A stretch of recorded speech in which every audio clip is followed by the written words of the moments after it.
परंतु क्यों? क्योंकि एक माँ को अपने पुत्र से मिलने का अधिकार है।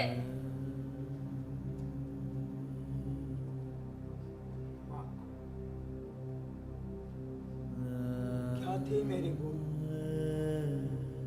क्या था मेरा दोष? जिसने पाला उसी को मां माना, परंतु तुम्हारा यह स्पर्श कई रातों से लेटा ये अनंत आकाश ताकता रहता हूं। सब कुछ सिमट जाता है बस एक शब्द मां। सब कुछ तो मिला मुझे जीवन में, सुख दुख, घृणा, यातना, प्रेम, राजपाट, सब कुछ।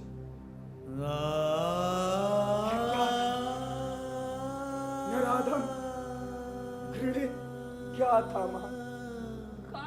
तो क्यों त्याग दिया था मुझे? क्यों छोड़ दिया था मुझे इस नरकाग्नि में झुलसने को? जब सब मुझ पर ताने कसते रहे, मेरी आत्मा को नोचते रहे, क्यों नहीं छिपाया अपनी आंचल? क्यों नहीं अपनी गोद में सिर रखकर कहा मैं हूं ना? इतने से पाँव थे मेरे, घुटनों के बल भी नहीं चल पाता था। क्यों नहीं उठाया मुझे अपनी गोद में? क्यों नहीं अपना स्तनपान कराया मां? क्यों नहीं चूमा मेरा मुख?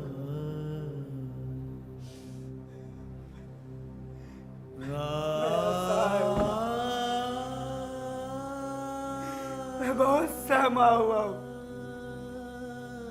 मैं क्या करूं, किधर जाऊं?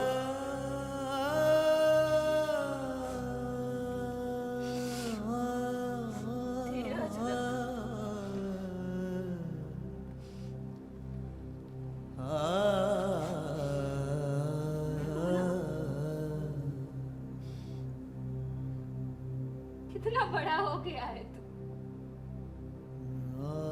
इतने कोमल केश पर कितना खुरदरा है तेरा शरीर। तू जितना विशाल और कठोर है उतना ही कोमल भी। कपास के श्वेत फाहे सा।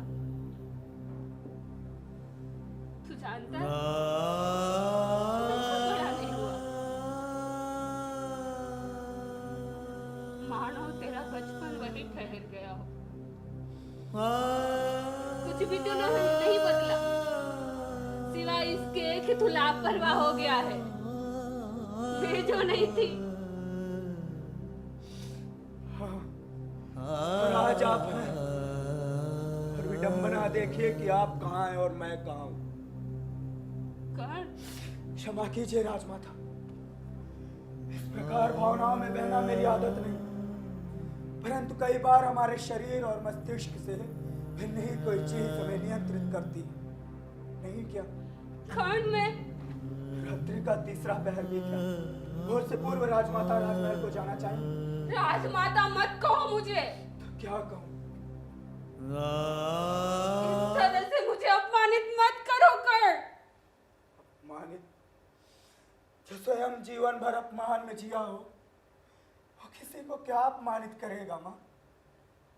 अपमान को जानकर अपमानित करना बहुत कठिन होता है। काश कि आप इसे समझ पाती।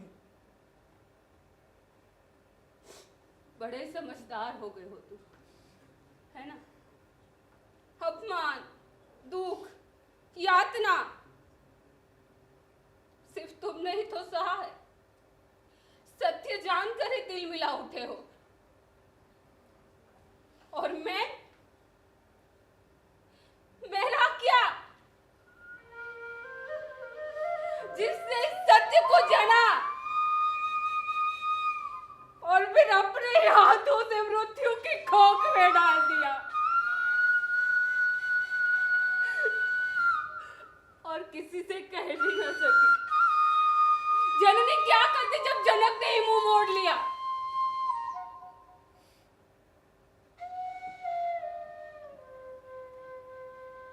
तुम्हें क्या लगता है, तुम्हें यूं लहरों में बहाकर मैंने क्या महसूस किया होगा? मुक्ति?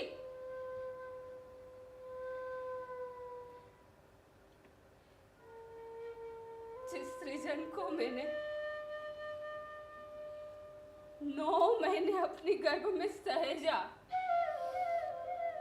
जिसको जना, जिसको जीवन दिया, उसी से ही अपने आप से यूं अलग करके मैंने क्या मुक्ति महसूस की होगी?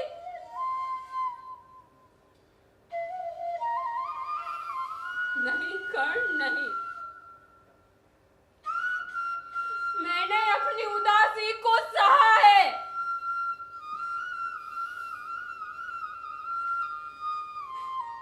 सिरहाना भी खिला होकर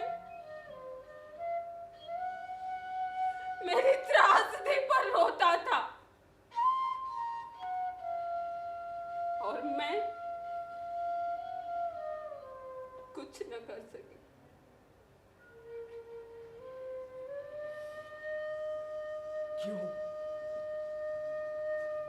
क्यों नहीं किया कुछ? क्यों नहीं कहा कुछ माँ? क्योंकि मैं एक स्त्री हूँ। हाँ, और यही अंतर रह गया कि आप केवल स्त्री ही बनी रही, माँ बनने का कभी प्रयत्न ही नहीं किया। खड़ी ये समाज मुझे कभी नहीं स्वीकारता। क्यों नहीं स्वीकारता माँ? क्योंकि तुम मेरी अवैध संतान हो। तो फिर पांडव वैध कैसे हुए? क्या उनके मानता हूं कि पांडु ने अपना पुत्र माना था, परंतु क्या थे वे? उनके पुत्र तो जब उन्हें स्वीकार सकते थे तो मुझे क्यों नहीं?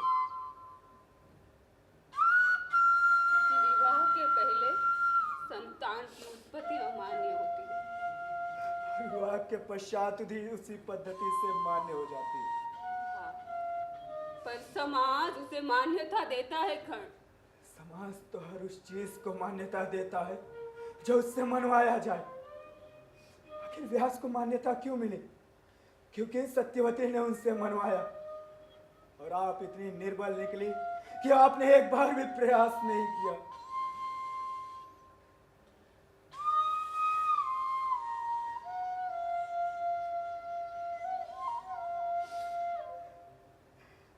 ये समाज है क्या माँ? दरअसल हमें मान्यता देते हैं, और कदाचित मुझे लगता है कि आपने मुझे अपने मन से ही मान्यता नहीं दी। ये झूठ है।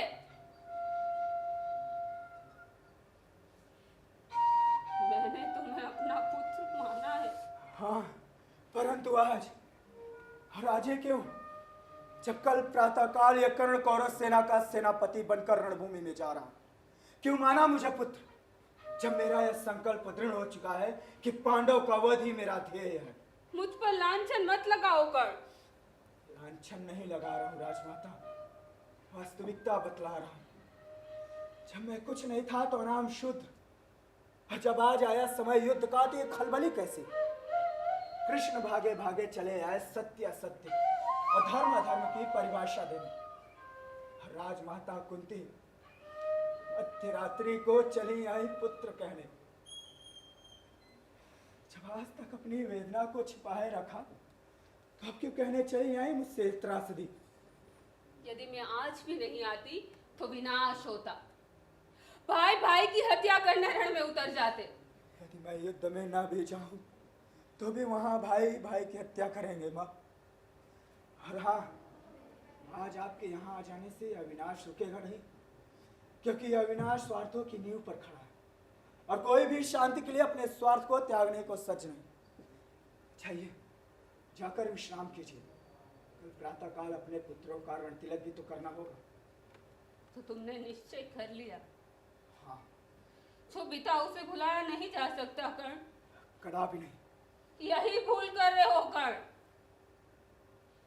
जो बीत जाता है उसका कोई महत्व नहीं है। महत्व है उसका जो है और जो होने वाला है। भूत भले ही बीत जाता है, परंतु वही समेटता है वर्तमान और भविष्य को अपने अंदर। वही निर्णायक होता है आज और आने वाले कल का। कदाचित उसी ने निर्णय लिया है मेरे जीवन का, पर इसे मैं नकार नहीं सकता। तो ये भी नहीं नकारा जा सकता कि जिससे तू लड़ने जा रहा है वे भी तो शक्तिशाली है, वे भी तो कर सकते तेरा वध।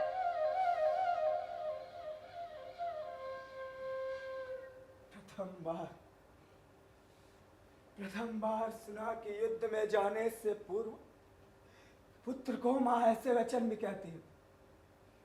चिंता स्वाभाविक है, परंतु आप निश्चिंत रहिए राजमाता कि वे शक्तिशाली नहीं है, क्योंकि उनकी शक्ति है कृष्ण, और कृष्ण किसी की शक्ति क्या बनेंगे? वे स्वयं इतने निर्बल हैं। कर्ण, कुछ अनुचित नहीं कह रहा हूं राजमाता। यदि वो निर्बल ना होते तो आपको ना भेजते, इंद्र को ना भेजते मेरा कवच और कुंडल लेने के लिए। यह देखिए, दे दिया सब कुछ। यदि कोई यह समझता है कि कवच और कुंडल देकर कर्ण कर्ण नहीं रहा, तो यह उसकी भूल है, क्योंकि कर्ण का तात्पर्य कवच और कुंडल नहीं, अपितु वो है जो आपके समक्ष है। बड़े दानवीर हो तुम, सबको दान देते फिरते हो।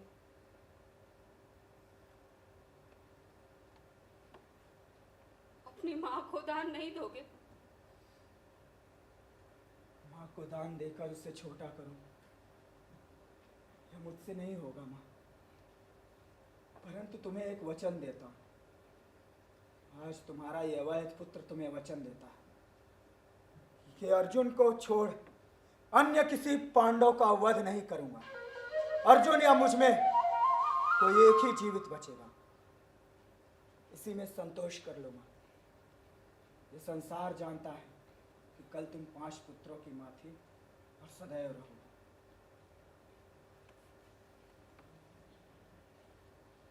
संतोष तो संसार को होगा, मगर पुत्र तो मैं ही कहूंगी।